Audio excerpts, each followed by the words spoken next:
మిత్రులారా నమస్తే, నేను మీ ప్రసాదమూర్తి.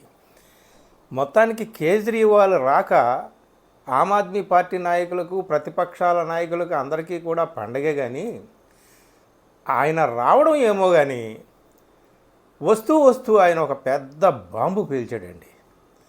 అది దేశమంతా పెద్ద సంచలనం అయిపోయింది, ప్రపంచం అంతా పెద్ద వార్త అయిపోయింది. దేశంలోనూ ప్రపంచంలోనూ సంచలనం సృష్టించినటువంటి ఆ వార్త బీజేపీ వర్గాల్లో అగ్రనాయకత్వంలో మాత్రం తీవ్రమైనటువంటి ఆందోళన కలిగించే విషయంగా మారిపోయింది. పెద్ద కలవరపాటు గురికి నాయకులందరూ గురైపోయారన్నమాట.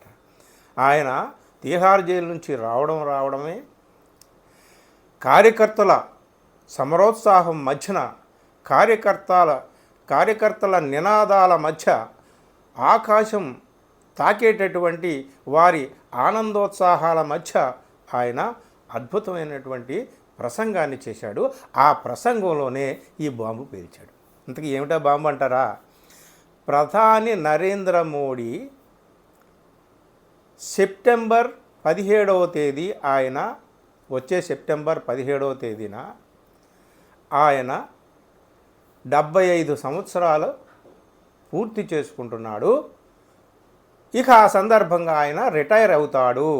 ఆయన ప్రధానమంత్రి పదవిలో ఉండడు. 2 రకాలుగా ప్రధానమంత్రి పదవిలో ఉండడు. ఒకటి, ప్రతిపక్షాలు దూసుకుపోతున్నాయి, ఇండియా కూటమి విజయం దిశగా సాగిపోతుంది, తప్పనిసరిగా బీజేపీ కూటమి ఎన్డీఏ అలయన్స్ అధికారంలోకి వచ్చేటటువంటి అవకాశాలు అయితే తనకున్నటువంటి సోర్సెస్ ప్రకారం ఏమీ లేవు. ఒకవేళ ఇన్ కేస్ ఇఫ్ బీజేపీ అధికారంలోకి వచ్చిన ప్రధాని నరేంద్ర మోడీ ప్రధానమంత్రి పదవిలో ఉండడు అనేటటువంటిది ఆయన పేల్చిన బాంబు అండి. ఇది ఇక ఈ బాంబు ఏమిటయ్యా అంటే 2014లోనే నరేంద్ర మోడీ గారు అన్నారట. ఆ విషయం నాకు అయితే గుర్తులేదు. కానీ 75 సంవత్సరాలు నిండిన తర్వాత బీజేపీలో ఎవరైనా సరే రిటైర్మెంట్ తీసుకోవాల్సిందే అని. మురళీ మనోహర్ జోషి, ఎల్కే అద్వానీ, అలాగే సుమిత్రా మహాజన్ ఇట్లాంటి వాళ్ళు చాలామంది రిటైర్ అయిపోయారు లేదా రిటైర్ చేయబడ్డారు బై ఫోర్స్. ఇవన్నీ కూడా గుర్తు చేస్తూ ఇక ఆయన రిటైర్ అయిపోతాడు, ఆయన మాత్రం ప్రధానమంత్రి పదవిలో ఉండడు మోడీ. అందుకనే అమిత్ షాని ఆయన రెడీ చేస్తున్నారు. కాబట్టి ప్రజలారా మీరు వినండి, తప్పనిసరిగా అర్థం చేసుకోండి, ఆలోచించండి, ఆలోచించి తగిన సముచిత కాలంలో సముచిత నిర్ణయం తీసుకోండి. ఎందుకంటే ఇది ప్రధాని మోడీ గ్యారంటీ, మోడీ భరోసా, మోడీ మాట అని అంటున్నాడే. ఇక మోడీ గ్యారంటీ అనేటటువంటి మాటకి గ్యారంటీ లేదు. అమిత్ షా చేతికి పగ్గాలు ఇచ్చేటటువంటి పనిలో ఆయన ఉన్నాడు అనేటటువంటిది ఆయన వేసినటువంటి బాంబు అన్నమాట. ఇక ఆ దెబ్బకి మొత్తం పార్టీలో అగ్రనాయకత్వం తల్లకిందులైపోయి అతలాకుతలం అయిపోయి, ఒరే నాయన అదేం లేదురా బాబు, మాకు రిటైర్మెంట్ అనేటటువంటిది, ఏజ్ లిమిట్ అనేటటువంటి మా పార్టీ లేదు అని అమిత్ షా, సాక్షాత్ హోంమంత్రి అమిత్ షా మీటింగుల్లో మాట్లాడడం ప్రారంభించారనమాట.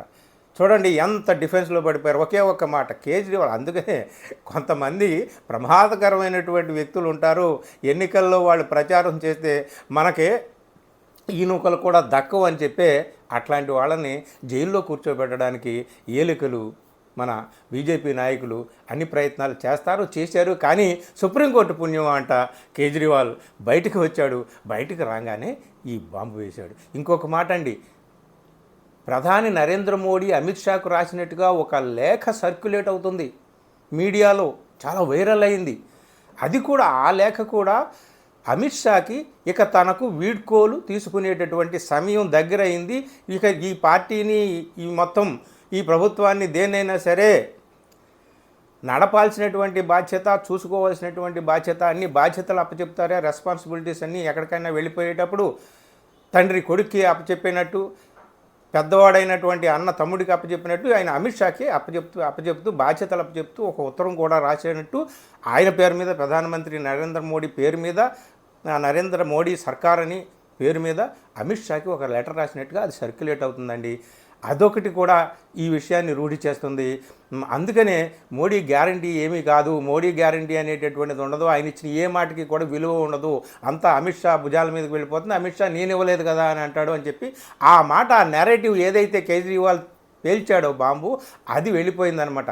అంటే ఇప్పుడు దాకా రాహుల్ గాంధీ సరే, వాళ్ళు బీజేపీ వాళ్ళు తీసుకున్న గోతులు అయితే ఎలాగో వాళ్ళు పడ్డారు, అదానీ అంబానీలు అని చెప్పేసి ఆ మాట, ముస్లింల మాట, మంగళసూత్రాల మాట, అన్ని మాటలు వాళ్ళకే బెడిసికొట్టినాయి, వాళ్ళకే వాళ్ళు వేసిన బాణాలు వాళ్ళకే తగిలినాయి, రిజర్వేషన్ల మాట, రాజ్యాంగం మాట అన్నీ పోయినాయి. చివరికి ఇప్పుడు కేజ్రీవాల్ రాగానే మరుక్షణం వేసినటువంటి ఈ బాంబు చాలా సంచలనానికి దారితీసింది. ఇక నరేంద్ర మోడీ ప్రధానమంత్రిగా ఉండడు, ఒకవేళ వాళ్ళు గెలిచేటటువంటి అవకాశాలు లేవనుకోండి, అయినా గెలిచినా సరే ఆయన ఉండడు, ఆయన ఇచ్చే మాటలకి, భరోసాలకి, గ్యారంటీలకి విలువ లేదనేటటువంటిది ఆ మాట, కేజ్రీవాల్ ఇచ్చినటువంటి మాట పెద్ద సంచలనంగా మారిపోయింది. అమిత్ షా, మోడీ అందరూ డిఫెన్స్లో పడిపోయారు.